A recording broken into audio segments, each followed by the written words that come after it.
శ్రీ గురుభ్యో నమ. గురుబ్రహ్మ గురువిష్ణు గురుదేవ మహేశ్వర గురు సాక్షాత్ పరబ్రహ్మ తస్మై శ్రీ గురవే నమ. సదాశివ సమారంభ వ్యాసశంకర మధ్యమాం అస్మదాచార్య పర్యంతం వందే గురు పరంపరాం. శ్రీ పార కరుణా సింధు జ్ఞానం శాంతరూపం శ్రీ చంద్రశేఖర గురుం ప్రణమాముదానం. శ్రీ గురుభ్యో నమ. మహాగణాధిపతి నమ.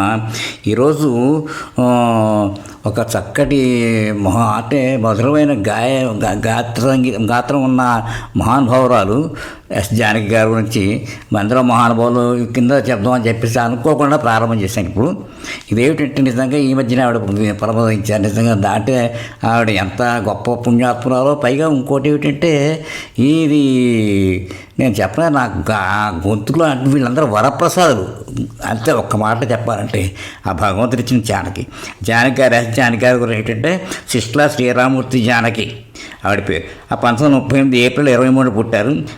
అంటే జూలై 11, 2026 పరమపదించారు ఆవిడ.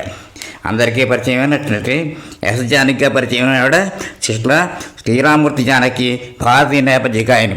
జానకి తన 66 సంవత్సరాల పైన సినీ జీవితంలో తెలుగు, తమిళం, మలయాళం, కన్నడ భాషల్లో దాదాపు 50,000 వరకు పాటలు పాడారు. ఆమె ఉత్తమ గాయనిగా జాతీయ పురస్కారం 4 సార్లు, వివిధ రాష్ట్రాల నుంచి 31 సార్లు పొందింది ఆవిడ జానకి గారు. జన్మం సిస్లా శ్రీరామూర్తి జానకి 1938 ఏప్రిల్ 23 పల్లపట్ల, రేపల్లె, గుంటూరు జిల్లా, ప్రస్తుతం ఆంధ్రప్రదేశ్. మరణం జూలై 11, 2026. వయస్సు 88 సంవత్సరాలు. మైసూరు జిల్లా, కర్ణాటక. ఇతర పేర్లు జానకి అమ్మ, గానకోగిలే, భారత కోకిల ఇట్లాంటివన్నీ కూడా. వృత్తి నేపథ్య గాయని.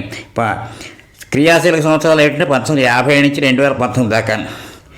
భాగస్వామి వి రాంప్రసాద్. పిల్లలు ఒక్కళ్ళు. బంధువులు గరిమెళ్ళ బాలకృష్ణ ప్రసాద్ మేనలుడు. ఈడ ఇళయరాజా సంగీతంలో పాడిన పాటలు, ఎస్పీ బాలసుబ్రహ్మణ్యంతో కలిసిన పాటలు ఎంతో ప్రసిద్ధికి చెందాయి. మైసూరు విశ్వవిద్యాలయం నుండి గౌరవ డాక్టరేట్ పొందారు.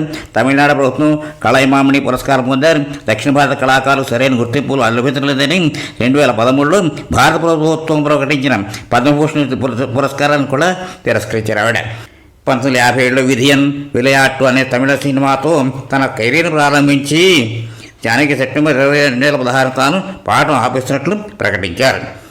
ఇవి నిజంగాను అనకూడదు. అంటే నీవేలా పాడేది కదా అని చెప్పేసి అన్నది నిజంగా సన్నాయితోటి పోటీ పడ్డారేమో అన్నట్టుగా పాట పాడుతుంటే నిజంగా చిన్నతనంలో వినేవాళ్ళం ఆ పాట. ఆవిడ గొంతు కూడా సన్నాయిలాగా వచ్చేస్తుందని.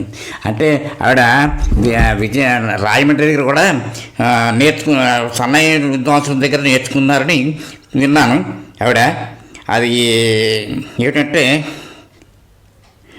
చాలా అంటే చాలా ఎదుర్కొంటా అంటే చాలా కాలం ఎన్నో పాటలు పాడారు ఆవిడ.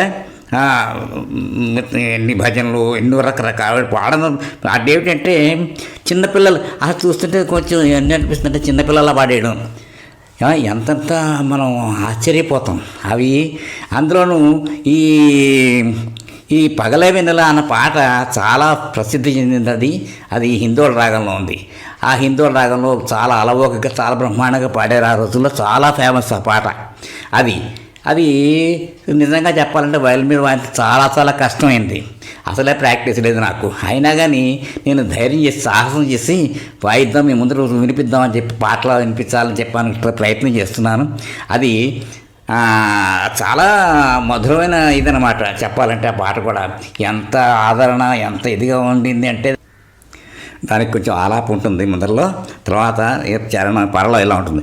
పగలే వెన్నెల జగమే ఊయల, కదలే ఊహలకే కన్నులుంటే. ఇది అది ఏమనిపిస్తుందంటే పగలే వెన్నెల జగమే ఊయల, పగలే అన్నట్టుగా కనపడుతుంది. కదలే ఊహలకే కన్నులుంటే, నింగిలోన చందమామ తొంగి చూచే, నీటిలోన కలువ భామ పొంగి పూచే. ఈ అనురాగమే జీవన రాగమై, ఈ అనురాగమే జీవన రాగమై, ఎదలో తేనె జల్లు కురిసిపోగా. పగలే వెన్నెల జగమే ఊయల. ఇంకో చరణం ఏమిటంటే నీలి మబ్బు నీడలేచి నెమలి ఆడే పూల ఋతువు సైగ చూచి పికము పాడే. నీలి మబ్బు నీడలేసి నెమలి ఆడే పూల ఋతువు సైగ చూచి పికము పాడే. మనసే వీడగా జన జన మ్రోయగా బ్రతుకే పున్నమిగా విలసిపోదా. పగలే వెన్నెల జగమే ఊయల కదలే ఊహలకే కన్నులుంటే. ఇలాగా కొంచెం వచ్చినట్టు ఏదో వాయిస్తాను. ఏమిటంటే సినిమా పూజాఫలం జానకి గారు పాడారు, అంటే నారాయణ రెడ్డి గారు ఏమో రచన, రాజేశ్వరరావు రాజేశ్వరరావు సంగీతం. ఎంత బ్రహ్మాండమైన పాట. ఆ రోజుల్లో చాలా మందికి అందరికీ నోట్లో ఉన్న పాట ఇదనమాట. నా ప్రయత్నం చేశాను, మీరు విని ఆనందించండి. సబ్స్క్రైబ్ చేసుకోకపోతే ఉపాధ్యాయుల సత్సంగ ఛానల్కి సబ్స్క్రైబ్ చేసుకోండి. ఇలాంటి పాటలు వింటూ ఉంది. కానీ అది ఒకవేళ చేసినట్లయితే ఒక్కసారి లైక్ షేర్ చేసి అందరికీ మీ మిత్రులందరికీ చెప్పండి. అది ఇలాంటివన్నింటినీ ప్రోత్సహించాలి. ఈవిడ నిజంగా అంతటి గొప్ప గాయకురాలు అయిపోయింది ఆవిడ జీవితం. నిజంగా ఎంత అలాంటి వాళ్ళు ఎలా బ్రహ్మాండంగా పాడేసిన వాళ్ళు ఆఖరి జీవితాలు మనం చూస్తుంటే ఎంతో పిటీబుల్గా అనిపిస్తుంటాయి. పాపం ఎవరికైనా ఎప్పటికైనా తప్పదు. కానీ ఇంత ఆవిడ ఏంటంటే ఒక దాని చరిత్ర సృష్టించి వెళ్ళిపోయారు ఆవిడ కూడా. నిజంగా అలాంటి మనం దాంట్లో మన తెలుగులో ఇంత పాటలు పాడినవాడు నిజంగా చాలా చెప్పలేని మాటలు లేవు. వాటికి ఎందరో మహానుభావులు ఈవిడ కూడా ఒక ఆవిడ. శాంతి, స్వస్తి.